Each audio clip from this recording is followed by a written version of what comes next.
Hi there.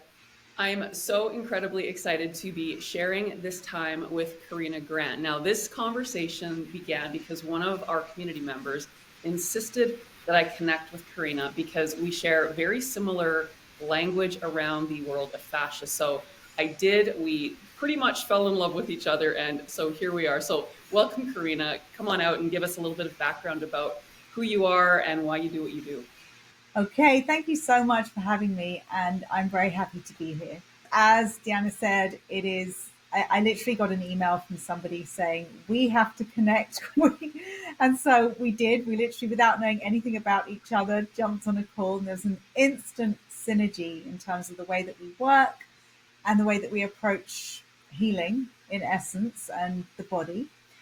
So I'm very happy to be here and share this space. And I'll just give you a little bit of background about how I got into this, and we can flow from there. But if I rewind back to 2005, I was looking for something to help my dad. My dad had been diagnosed at the time with something called MSA, which is a type of Parkinson's disease.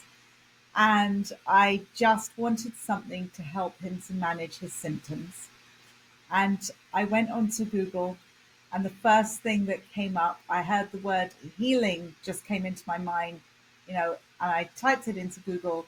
And the first website that came up for me was a modality called Quantum Touch. It was an energy healing modality. And it really spoke to me in terms of it was very grounded and very down to earth, and you didn't have to have any particular belief system. So I literally jumped on a workshop the next day, and I learned some techniques. I learned some real foundations about healing. And I went home and I said to my dad, will you be my guinea pig? And will you, can I practice on you some of the things I've learned?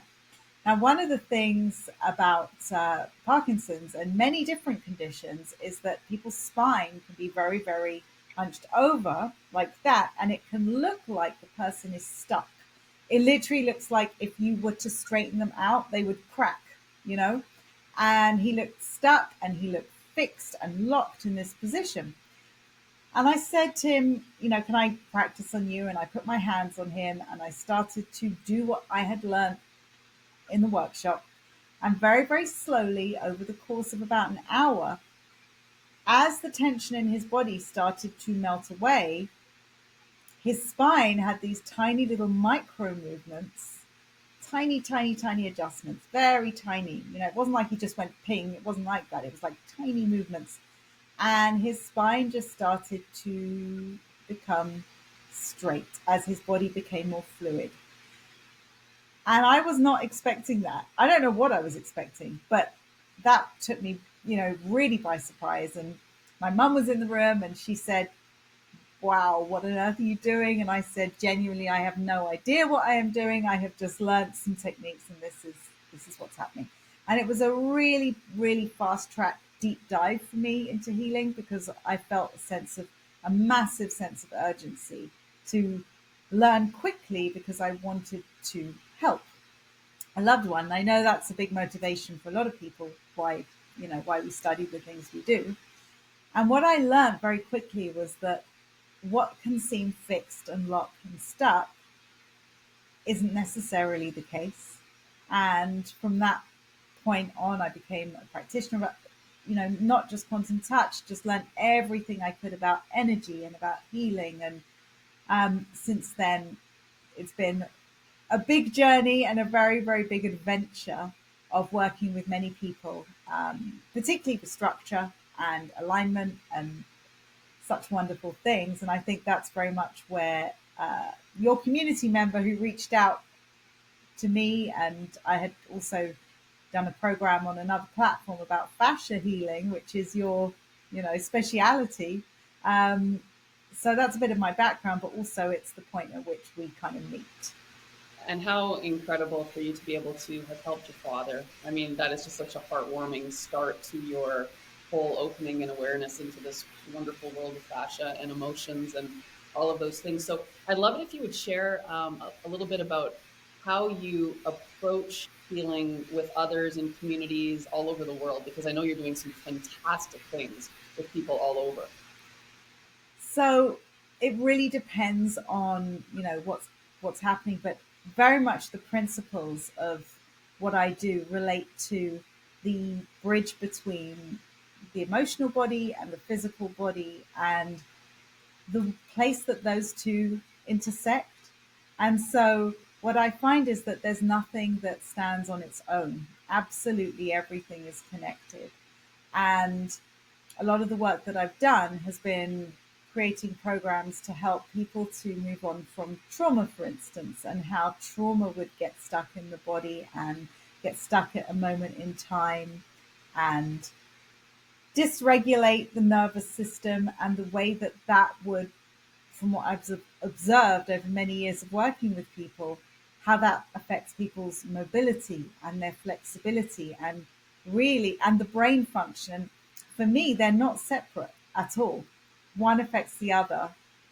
It becomes a cycle. So I'd also equally love to hear, how you perceive with your incredible program the changes that you see when people adjust physically. I'd love to hear how you perceive them to change emotionally as well.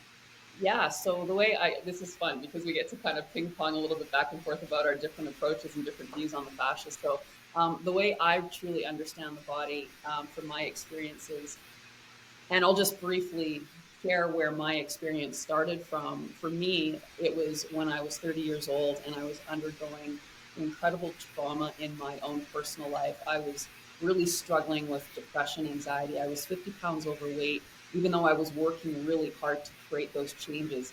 As an athletic therapist by profession, working with professional athletes, this was a real challenge for me because I was doing the work. And the harder that I was trying to change my physical body, the worse it was becoming. I was getting denser and harder and more congested. And just that in itself, the failure aspect of doing what I thought was right to do and going in the opposite direction to what it seemed everybody else was doing was just absolutely creating chaos for me. So I made some changes when I turned 30, and I started having these incredible anxiety attacks. And it was this one anxiety attack in particular that was the seed of everything to come, this really strong foundational aspect of my belief system. In the moment, I actually thought I was going to die because I was frozen with my breath. So for some reason, I intuitively dove my hand into my abdomen, which I never touched because this was really where I stored the majority of my size, and I was ashamed of it. So little alone did I ever let anyone else touch it, but I certainly also didn't ever put my hands on my own body. And now I'm having this panic moment, and for some reason, I dove my hand right into my belly. And the first thing that I encountered was pain, but the pain was such a ground in comparison to the anxiety that I normally felt that it was a, a welcome. So now I'm in this moment. I let out an exhale. I know I'm breathing and I'm safe. So I start intuitively moving my hands around the tissue. And prior to that, as a body worker, as an athletic therapist, I always focused on deep tissue work. So I was really familiar with what scar tissue felt like in other people's bodies, but I'd never again dove my hands into this space. And what was so fascinating was I felt a marbling of scar tissue littered throughout, even though I hadn't had any injury or surgery in this area. And suddenly I was having these aha moments like, no wonder when I'm coming home from a 5 mile run and I'm dripping wet with sweat, my belly would still feel cold. So I recognized that there was blockages to blood and oxygen getting to this tissue. So the first evening, I just intuitively explored for 30, 45 minutes. And what was most notable for me was how calm I felt. The next day, I went to work. I was working on my patients, and I was a little tender from what I did, but that tenderness kept me also grounded in my body. And I was excited to go home that next evening to explore a little further. So I did. And after that second evening, when I stood up, I felt taller. And then I went and I looked at myself in the mirror and I literally began to cry because my belly was flatter than it had looked in years. And this was a big thing for me. So every day I would come home from work and I would just do this intuitive exploration in my tissue. And within 2 weeks, my chronic low back pain was going away. My neck pain was improving. I was always over a massage table, so my neck was always under strain. And most importantly, I was hopeful about my future and I was feeling excited about life, which was not my normal state of being. So that was 25 years ago. And that was the seed of everything to come. And then I started attracting other therapists to learn what I was doing because word was getting out that I was creating a lot of positive changes in people's bodies. So that was the beginning of my understanding of fascia and the breath, and really tying into how pain, fear, and stress cause us to reactively hold the breath. At the same time, I had also started the practice of yoga. And I had a fantastic instructor who every 30, 45 seconds reminded us to breathe. And every time she would remind us, I'm like, wow, I'm holding my breath. So that became also a very big foundational understanding for me, that with how we respond to trauma and stress and pain, we lock ourselves in. And then when we do that, if we don't release it, like a deer who survives an attack literally shakes to release that negative energy, we as humans hold it in. And then we age from that perspective forward. And as soon as we lock the diaphragm, because that's the muscle that is supposed to be feeding every single cell in the body, we posturally change. And then those anchors get locked into the feet, because the feet is the farthest from the engine. And that's where the fascia will grip and adhere most strongly.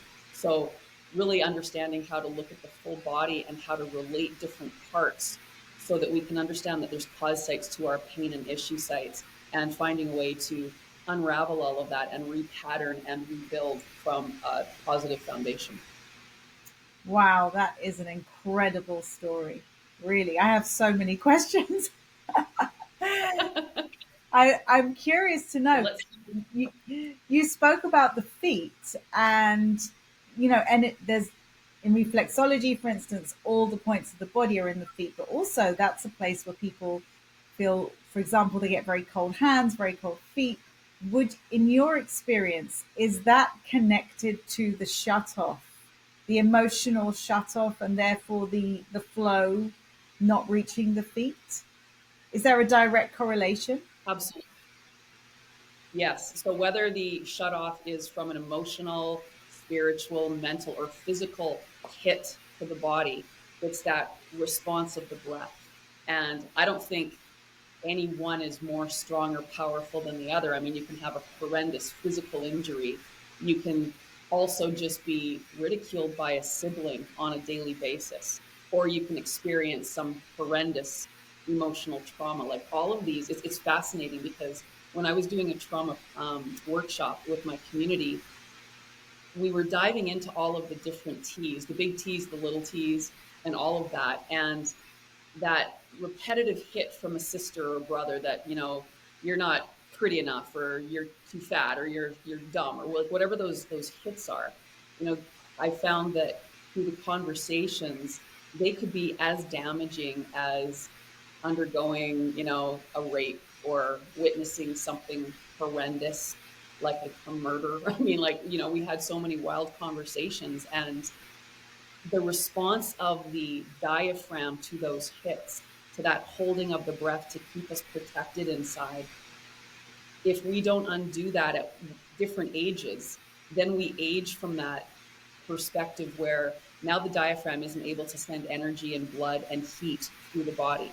So, because the feet are the furthest from the engine, that's how they trigger this cascading, ongoing PTSD that we get tied into, because we've lost the ground.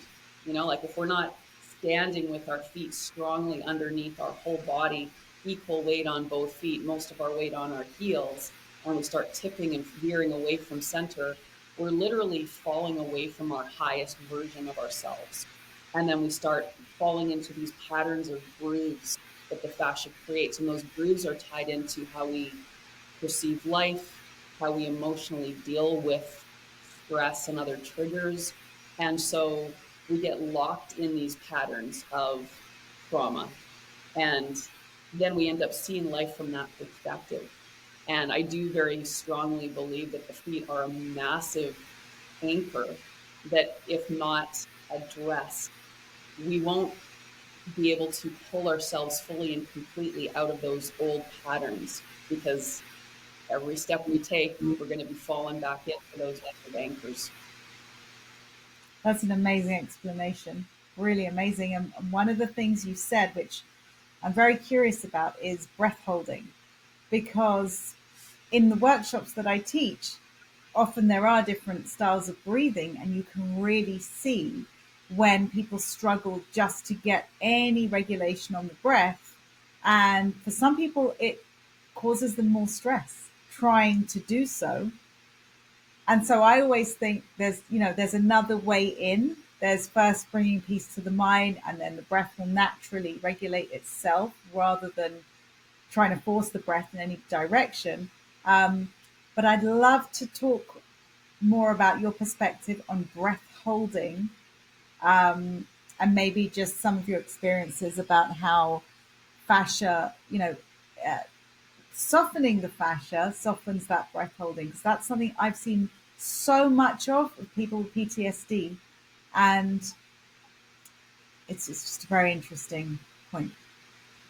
Yeah, so the way I see the breath holding, it's kind of like when we have a frozen shoulder. I mean, if I have a frozen shoulder, that doesn't mean I don't have any movement, but maybe I can only lift my arm 20 degrees or 30 degrees. We want to be able to have optimal range of motion for our shoulder, just like we want to have optimal range of motion for the breath. So I'm just gonna, I mean, you know this, but I'm just gonna show for everybody. So here's our diaphragm. When we inhale, it moves down. When we exhale, it lifts. And when it's working properly, it creates a mechanical massage for the organs in the abdomen, the heart, and the lungs. And it's also the foundation for everything above. So when it's strong, it supports proper alignment. But if we're not conscious breathers, and most people aren't, most people are breathing through the muscles of the upper chest, because pain, fear, and stress cause us to reactively hold this muscle, we end up kinking in.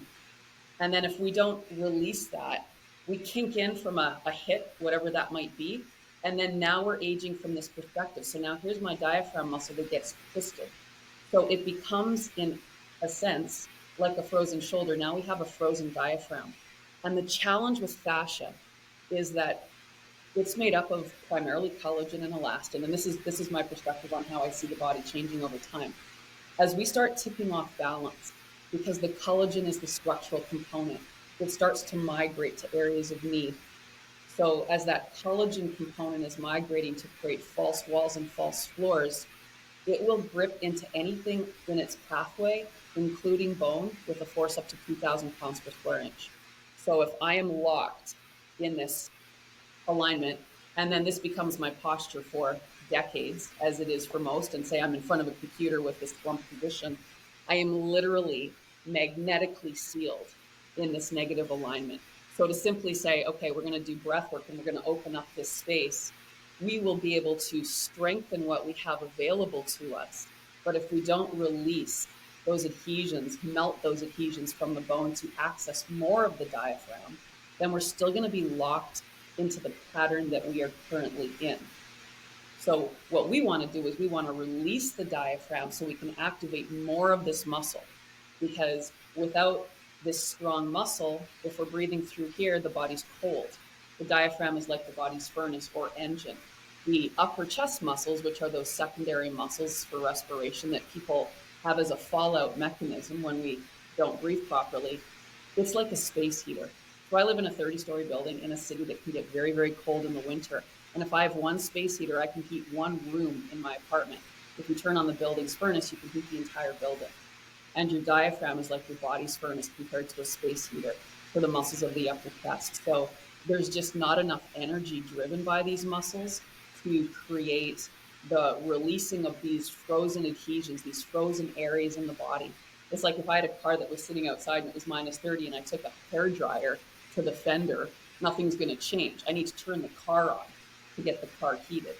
So as an example, we teach people all about blocking and fascia decompression, but if we don't add the breath into the equation, and I'm, say, working on the feet with the block, but I'm not breathing properly, it's kind of like I'm taking that hair dryer to my foot when it's minus 30 outside and not much is going to change. It needs to be that combination of releasing that diaphragm so that we can start moving first the negative past trauma, toxins, debris out of the body through that full, strong exhale, and then create space and pull in life to start feeding our cells in the correct way. And once we start bringing those cells that have been pushed aside back into the equation, then we can start learning more about who we are and what we're really supposed to be doing here.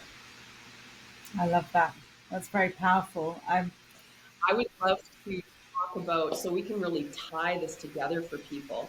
I would love for people to now hear your perspective on all of this component about emotion and breath work, because I know that when the two of us bring our minds into this information, I think everybody will have such a greater solid understanding of what's going on. Yeah, absolutely.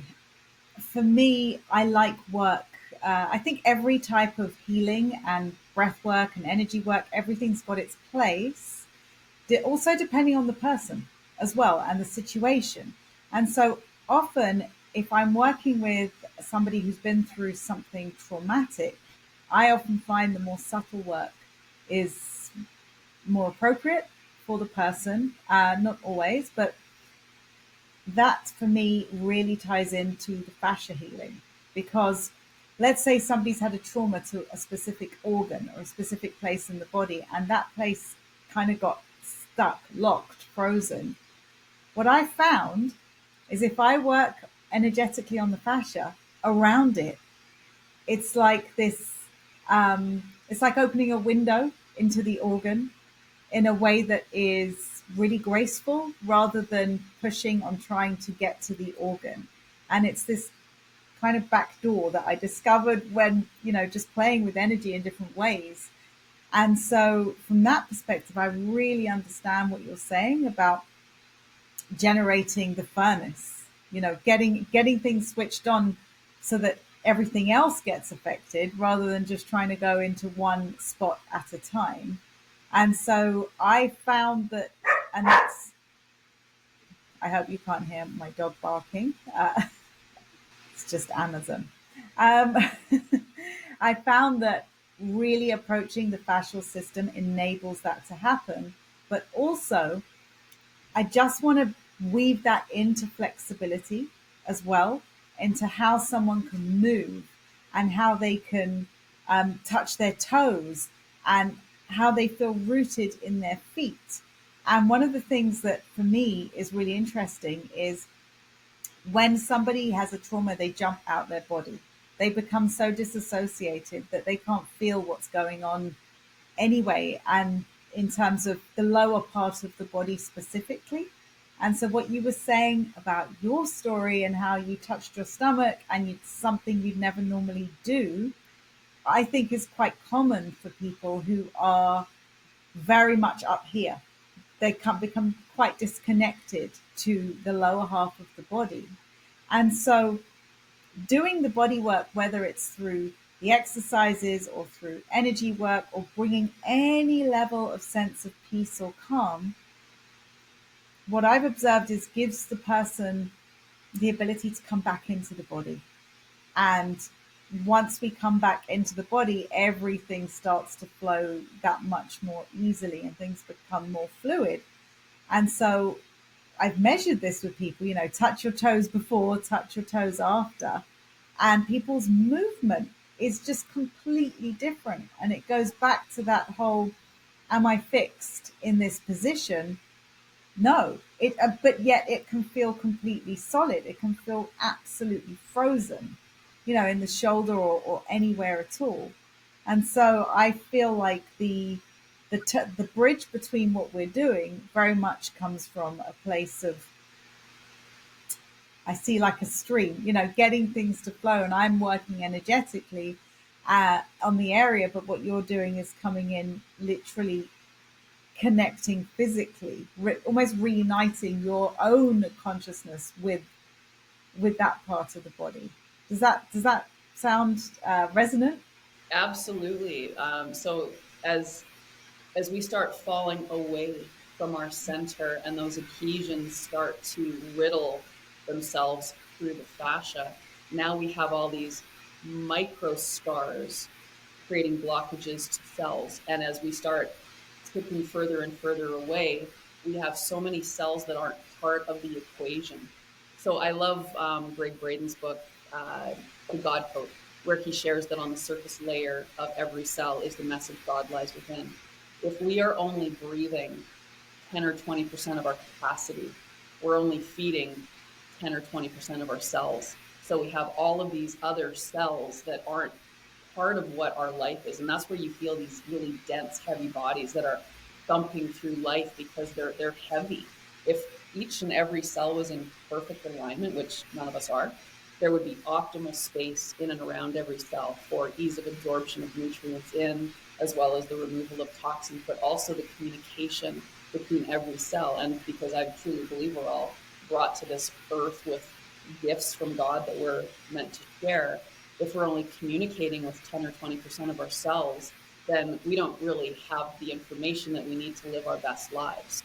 So we are cut off.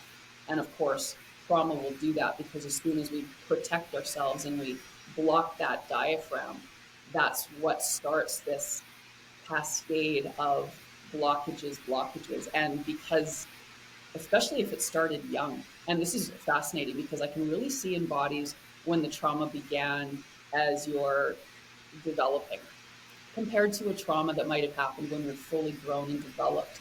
You can see the different holding patterns of the fascia, because now if the collagen is gripping us and holding us in incorrect alignment as we're forming, that creates a very different body with very different complications compared to somebody who grew up in a fairly healthy space and then had a trauma once fully grown. So, I mean, just as an example, for me, like, I think one of the things that makes me most irate in the world is seeing little kids wearing high heel shoes.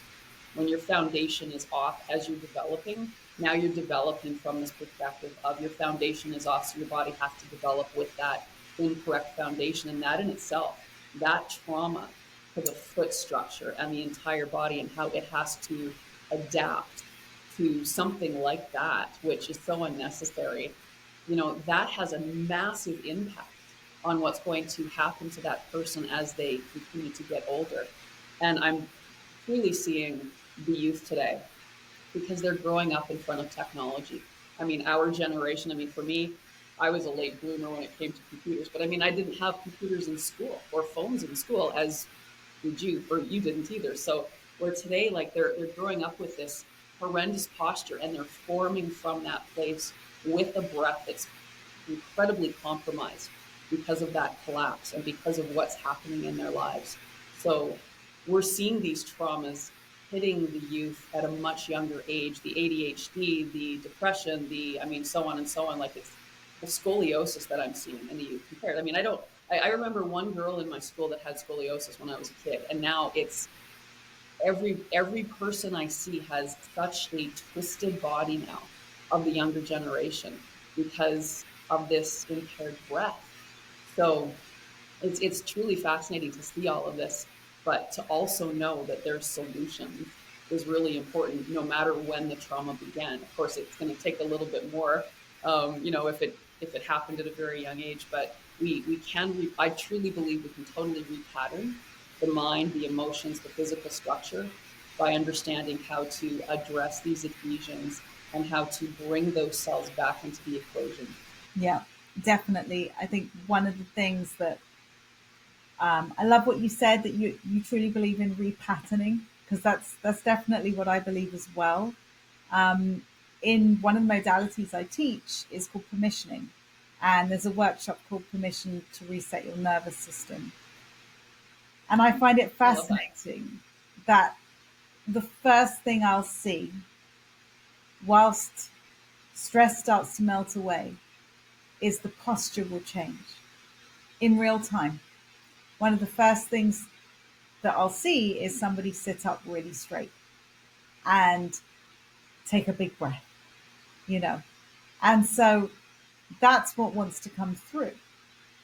That's definitely, I feel, if we want to know where we are emotionally, look at how we're sitting or look at how we're standing, and it will give you immediate feedback as to where we are. And bridging the gap between, is it enough to just meditate every day without the physical?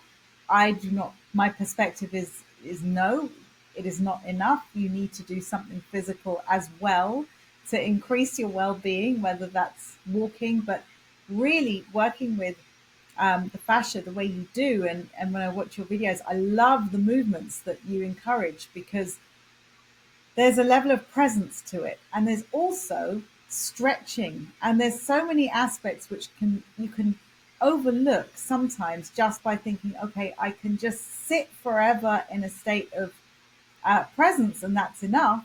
And whilst that's a huge part of it, what, through my own journey, what I've discovered, because I'm doing healing several hours a day. And if I'm not doing healing, I'm teaching on Zoom. And so there's a lot of sitting. And my own journey through my own sitting, I've discovered you have to do the physical. It's essential. You have to incorporate some level of physical practice into your well-being. And one of the things that I discovered quite early on was when I connect with my core, there's an immediate impact on my mind. Mm. And when I engage my core muscles, something very profound happens to my brain, to my mind. I don't know if you have any perspective on that, because I find that very interesting. I do, and I first read it in The Power of Now by Eckhart Tolle. And I love how all of these concepts tie together because he was mentioning that when we breathe diaphragmatically, we're living in the moment, God lives in the moment, and that connects us to a brain pattern that's relaxed. When we start breathing through the muscles of the upper chest, now that's fear based. So we're thinking of thoughts of past and future, and that's not real, and that's where ego lives. So I love how he ties together the concept of diaphragmatic breathing and then changing that brain frequency because it turns on the vagus nerve, that rest and relaxation, rest and digest. So we need to be in parasympathetic 80% of our day to truly heal. Yet if most people are in sympathetic the majority of their day. So when you engage those core muscles, you're focusing on activating the diaphragm, so you're turning on the vagus nerve. So I believe, first of all, that that's a huge piece. But I just want to back up for 1 second because I love that you talked about the permission piece. And, like that's such a big focus for me because we get caught in a pain fear cycle. Pain is pain is not fun. It's uncomfortable. It can be incredibly energy draining, but it's a sensation. I truly believe it's the fear of the pain that really locks us into these holding patterns of trauma. Because, for example, if I have a pain in my abdomen and I don't understand it, and I have to wait for months to get in to see a specialist, the fear of what that could be can make you so sick because you're terrified. So fear stops us from breathing, pain stops us from breathing, and you get trapped in the cycle. And each time the cycle moves around, it gets bigger and bigger and worse and worse. So in 2 months, I might have actually created an ulcer where there wasn't one. There might have just been some adhesion blocking flow. So when we do the work, that's why I love the process of moving into pain consciously. Because basically, in my view, pain is where adhesion lives and scar tissue is because they're blocking the cells from receiving what they need to thrive. So your body's giving you a signal. It's really just the baby crying.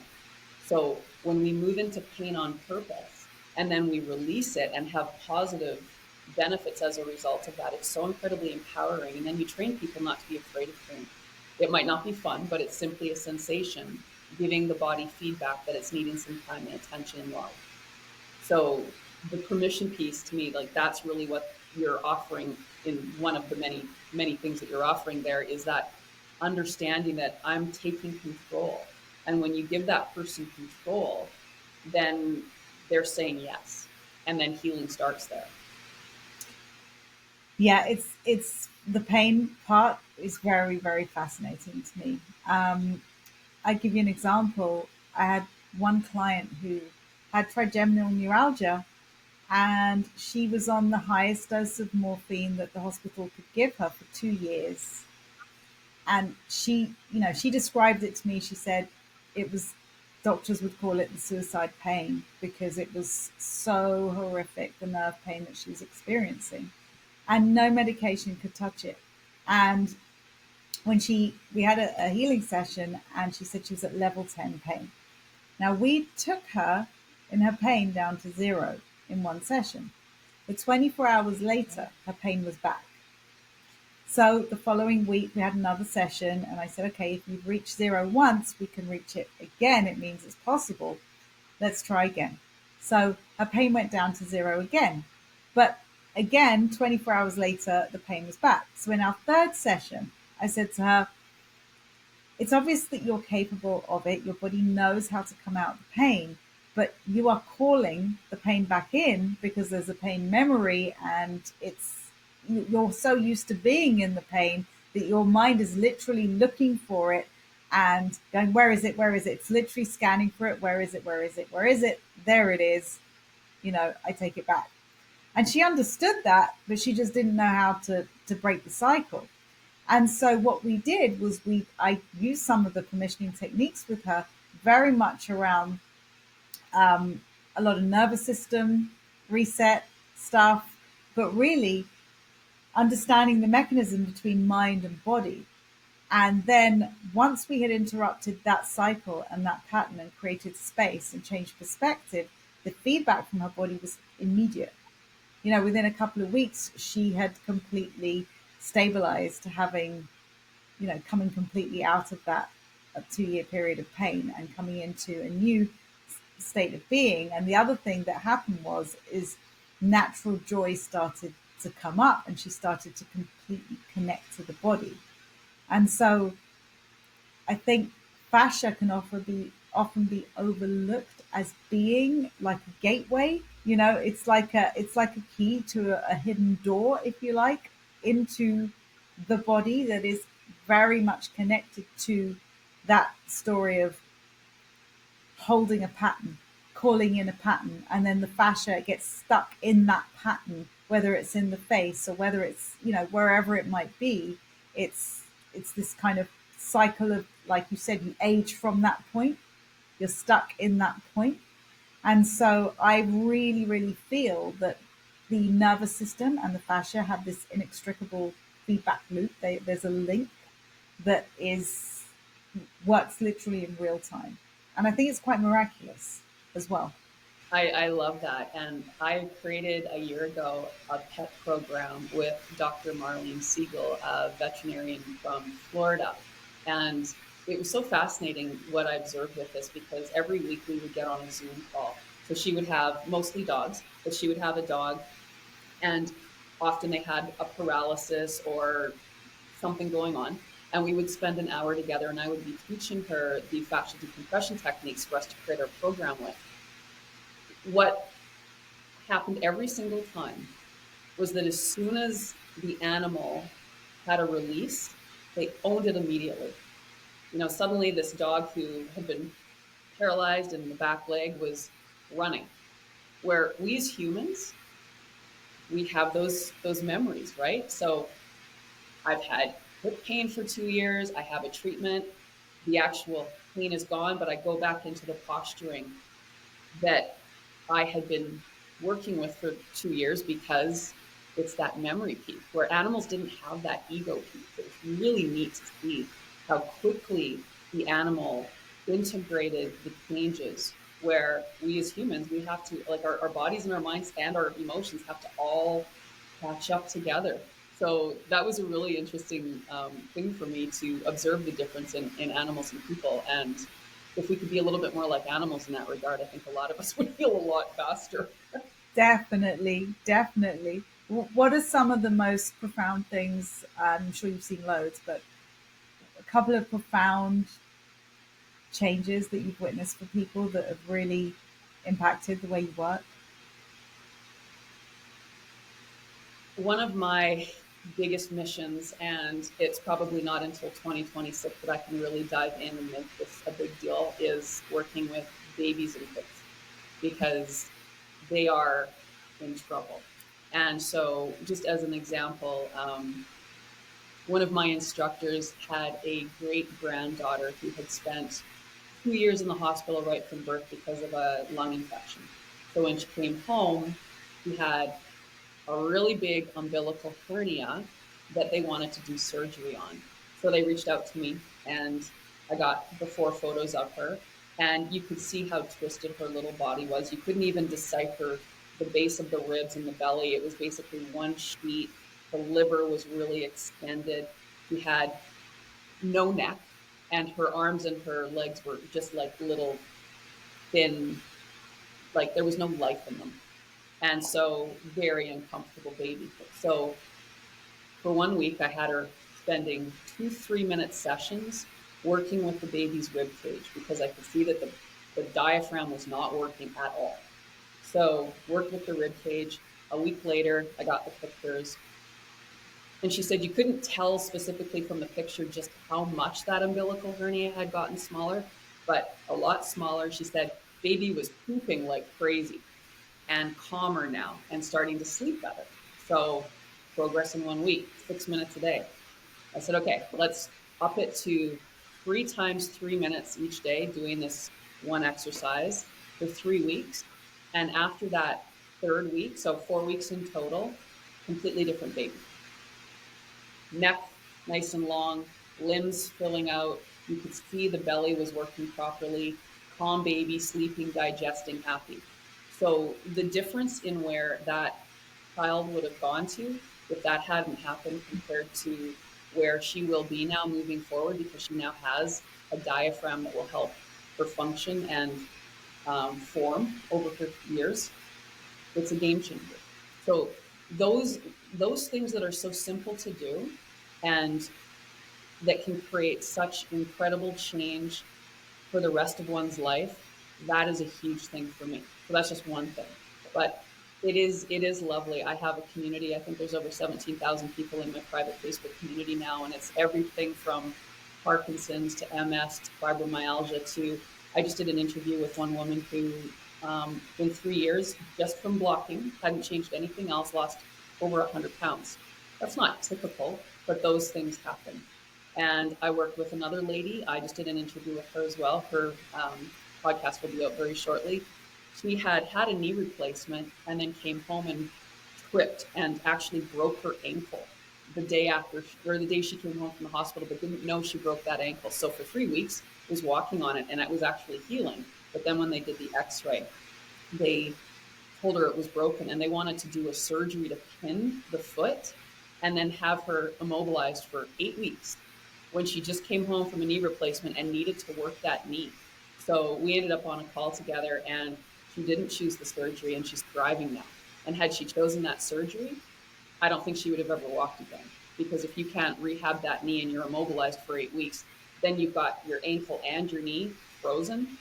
I didn't see her way out of it. So she chose to do the work instead, and she did the work. And yeah, it's very exciting. So there's so many beautiful stories, but those are just a couple. But share some more of yours. I'd love to hear more of what you experienced with people. Yeah, I'd love to share, and then after I share a couple, I would love to hear how you feel the brain is impacted because you spoke about Parkinson's and MS people who have those conditions in the group. I find for me that's really juicy stuff to see the intersect. But in terms of some of the things that I see, it's the shift is holistic. So what I often find quite really beautiful is you can do some bone alignment and the body doesn't need force necessarily to come back into alignment. It can be done gently, it can be done energetically. And I've seen people who've had, like you, people who've had pain for decades and have it melt away, literally. But in that same moment, it isn't just the body that's changing. It's you see that person literally. It's like someone's just said, "It's okay. It's safe for you to come back in," And so somebody's joy starts to rise up. I've seen, many, many people come out of pain. Many, many people, and lots of really, really profound healing stories because we are one holistic system. So addressing the emotional aspects, balancing the nervous system, I don't think it gets nearly enough credit in terms of just how far reaching that goes through the body. So over the years, yeah, I've seen many, many incredible things. One story particularly that comes to mind is client Joanna, who she had her story featured in What Doctors Don't Tell You magazine. It's one of my favorite healing stories. She had fibromyalgia and she'd had 7 injections in her neck. in the hospital, and she was still in excruciating pain. And when she came to me for a session, she'd never had any healing before. Her mum brought her out of just desperation and not knowing what to do next. And I said to her, "Where do you feel the pain most right now?" Because she had it in so many different places. And she said, "Her knee."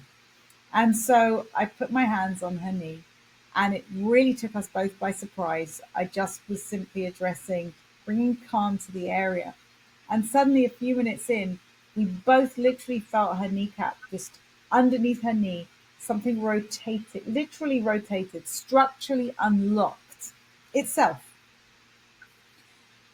And her pain just went. It just literally went on the spot. And suddenly, this girl who really could not barely walk into my apartment was able to run down the stairs. And it was, it was one of the Oh my first. gosh.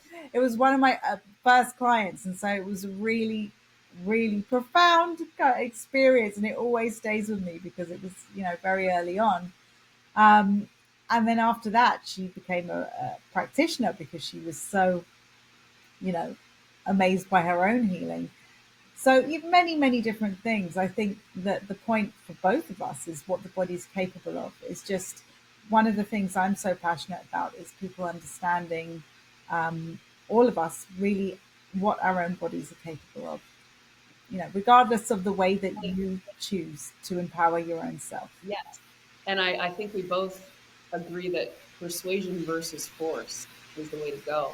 When I was trying to force my body to look a certain way, it went in the opposite direction. And when I finally realized that I need to slow down, I need to get into that restorative space in order to actually heal and then create the body that I desired, that was what was so necessary for me because like we have these constructs from childhood. Like my father was like, work hard and you're good, you know so okay, so I'm going to work hard. Like both of those words are very forceful words, work and hard. If I can you know persuade my body through love, like that, just right away I can breathe better as soon as I say that. So even words themselves are so triggering to our nervous system that when we can find those ways to melt those edges. So, of course, like in the fascia, we create grooves in the physical structure, and those grooves are directly related to the grooves in our mind, in our thinking, in our ego. Because again, if we're only feeding 10% of our physical body, it's funny because I remember hearing when I was a kid, we only use 10% of our brain. I believe it's because we only breathe 10% of our capacity. So we can only feed 10% of the cells throughout the entire body, brain included. And when we start increasing that opportunity, then we can connect more to the brain. And funny enough, because even yesterday on one of my community calls, one of the women came out and she said, well, I've been blocking for only a month and I feel smarter. And I'm like, okay, because you're bringing more life into your brain. And you wanted to talk a little bit about the brain. One of the things that I think is so important to understand is how we hold our head. I can't remember the name of this book, but it was all about aging. And in it, the author mentioned that as we get to a certain age, the frontal lobe starts to shrink. And he went on to say something about, as from an evolutionary standpoint, when we get to a certain age, it's not necessary. And I'm thinking, what are you talking about? I don't want my frontal lobe to shrink personally. So if you look at how we all age in a forward rotational direction. So here I've got this brain in this container. If I'm sitting as I'm supposed to be and I'm properly aligned, there's space between the brain and the skull. However, if I'm sitting like this for decades, now my brain is starting from gravity to move to the side of the skull, and now there's pressure. So that pressure over time is going to create adhesion, and those adhesions are going to block flow. So because here your frontal bone is in the front, if we're always leaning forward, which most people are, and more importantly, kids today leaning forward with their phones all the time, if they're getting that frontal lobe pushing up against the bone, now you're going to have limited flow. And I mean, one of the things the frontal lobe is personality, learning new skills. So if we don't have that flow to that part of the brain, then we're going to be aging that part of the brain at a faster pace. So depending on how you're positioned all the time, what part of your brain is getting squished up against the skull. And if we really look at that and what symptoms we may be experiencing as we get older, can we undo those? Are we having issues with vision, with hearing, with memory? All of these parts. If the brain doesn't have what it needs to thrive, then how can we be thriving, obviously? So, just from that physical piece of it, I think the posture is hugely responsible for how our brain ages and what happens to us as we get older. That's really interesting in terms of the brain. And you talked before about children, and yeah, it's the screen thing. It's lots of insights happening as you were saying that, because obviously now we have a lot more variety of labels than we ever had when I was a kid at school. And yeah, there's lots of different perspectives on this. I don't really want to open up too many boxes there, but what we can do is massively improve the flow, and the flow and the function and the form. So what you're saying is, with you can do what you do with babies and very, very young children. Yes. So I have in my membership, I have an area called Block for Kids, and I have these videos in there. And one of them is for toddlers, where I show how the parents can work on the toddler until they're at an age where they can take on the self care modality themselves. And it's so simple. It's pressure over time. This whole world is rubbing, like it's always moving this way. So, I mean, there's lots of fascia tools out there, but they tend to be plastic and therefore porous, and you're rolling. But if you're rolling, you're staying on the surface. So it's kind of like you're taking a boat on the ocean, where with what we do, fascia decompression, we deep sea dive. We hold. Holding over time creates heat. And then when you very slowly start to shear, as we teach people, you release the magnetic seal. Because if you have two magnets far enough apart, they don't have an attraction. You bring them close together and they seal with the force. Now try to pull these apart. Mm-hmm. Impossible, probably. However, I can slide them apart. So when we're moving through the layers of fascia and we want to get to the root at the bone, we need to very slowly shear through those layers. So pressure over time creates heat on the surface. Turn on the diaphragm, your body's furnace. Now you're heating internally as well. So that combination of the external and the internal heating, combined with the way we teach people how to move into their pain. Use your pain as your guide. And the lovely piece is the pressure fibers are larger in diameter than the pain fibers. So when you start connecting in with your breath, and you're also the one in control, so now you've said yes to the process because it's the self-care modality. We teach you how to shear through those dense layers where the fascia has bound, storing not only physical pain, storing debris, but also the emotional charge. So I had a trauma, maybe it was anger or sadness or guilt or shame that got locked into my body, but that emotional charge is now locked into the layers. So as we start to let them go, sometimes we can have skin rash as the debris is coming out. Sometimes we can have an emotional release, like, why am I angry today? I've got no reason to be angry yet. I want to punch somebody in the face, like all of these things, they come up so that we can say goodbye to them. And that's those healing opportunities that are so incredibly important, yet can also be very scary if people don't understand them. One of the things I really admire about your community is that they're very, very committed to self care. So I just want to say that, because it's a wonderful thing when you really take the time to put the work in and the time in and the commitment and the self love to do something to help yourself. So just wanted to say that. Thank you. I'm so blessed. I have such a lovely community, and I know they are absolutely going to love what you are sharing and have to offer, because, again, it's just everything that we can do. I mean, we need more than one thing, and people need a combination of things, and everybody's different in what their needs are based on where they're coming from. So to have these opportunities to work together and to know that we're speaking that very similar language, I think people are just going to absolutely love more from you, Karina. What you've done is amazing, and I'm just so incredibly grateful to our member that introduced both of us. Thank you. And likewise, absolutely likewise, my community are very, very committed to playing with energy and to seeing what can be done, and very much the ethos of what I teach and what we do as a collective is play with as many things as we can with energy, because everything is energy, and that includes, from bone alignment to absolutely anything, because it's all energy. And so there is a big commitment to physical healing, to emotional healing from an energy perspective. But as I said before, I think knowing how to bring in a practice that supports you on the physical body level as well is really, really beneficial, and I really encourage it. So yeah, it's going to be really fun to see how this can flow. So we are going to be listing all of your information below this video. So if people want to find you and reach out to you, they will know how to get to you. Is there anything else that you would like to share? Yes, I would like to share that anything that you're doing physically, and the blocking is incredible.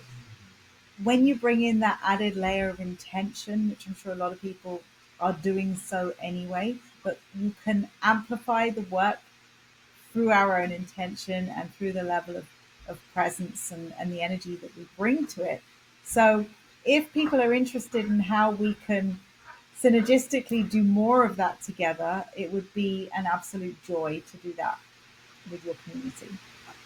Amazing. Well, thank you so much. This has been so fun.